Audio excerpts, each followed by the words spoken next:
ಗೂಂಡಾವರ್ತನೆಯನ್ನ ಕಾಂಗ್ರೆಸ್ಸಿನ ಅನೇಕ ಶಾಸಕರು ತೋರೋದ್ರ ಮುಖಾಂತರ ಕರ್ನಾಟಕ ಕೂಡ ಎಲ್ಲೋ ಒಂದ್ ಕಡೆ ಪಶ್ಚಿಮ ಬಂಗಾಳದ ರೀತಿಯಲ್ಲಿ ಅಧಿಕಾರವನ್ನ ತನ್ನ ತೋಳ್ಬಲದ ಮುಖಾಂತರನೇ ತನ್ನ ಗೂಂಡಾವರ್ತನೆ ಮುಖಾಂತರನೇ ಇಟ್ಕೊಳ್ಬೇಕನ್ನುವಂತ ಒಂದು ವಿಚಾರದ ಕಡೆಗೆ ಹೆಜ್ಜೆ ಹಾಕ್ತಾ ಇದೆ ಅಂತ ಹೇಳಿ ನನಗೆ ಅನಿಸ್ತಾ ಇದೆ. ಇವತ್ತು ಒಕ್ಕೂಟ ವ್ಯವಸ್ಥೆಯಲ್ಲಿ ಇದೀವಿ ನಾವು ಅನ್ನುವಂಥದ್ದನ್ನ ಗೌರವಾನ್ವಿತ ಮಾನ್ಯ ಮುಖ್ಯಮಂತ್ರಿಗಳು ಮತ್ತು ಅವರ ಸಚಿವ ಸಂಪುಟ ಮರೆತಿದೆ ಅಂತ ನಾನು ಭಾವಿಸ್ತೇನೆ. ಯಾಕಂತಂದ್ರೆ ಒಕ್ಕೂಟದ ವ್ಯವಸ್ಥೆಯಲ್ಲಿ ರಾಜ್ಯಪಾಲರ ನೇಮಕ ಆಗುವಂತದ್ದು ರಾಷ್ಟ್ರಪತಿಗಳ ಮೂಲಕ. ನೀವು ಏನ್ ಬೇಕಾದ್ರೂ ಬರ್ಕೊಟ್ರು ಓದ್ಬೇಕನ್ನುವಂಥದ್ದಿಲ್ಲ.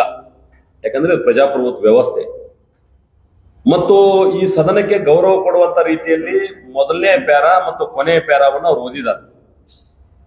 ಉಳಿದದ್ದನ್ನ ಅವ್ರು ಉಲ್ಲೇಖ ಮಾಡಲಿಲ್ಲ. ಅದನ್ನ ನೀವು ಚರ್ಚೆ ಮಾಡುವಂತ ವೇದಿಕೆ ಬೇರೆ ಕಡೆ ಇದೆ.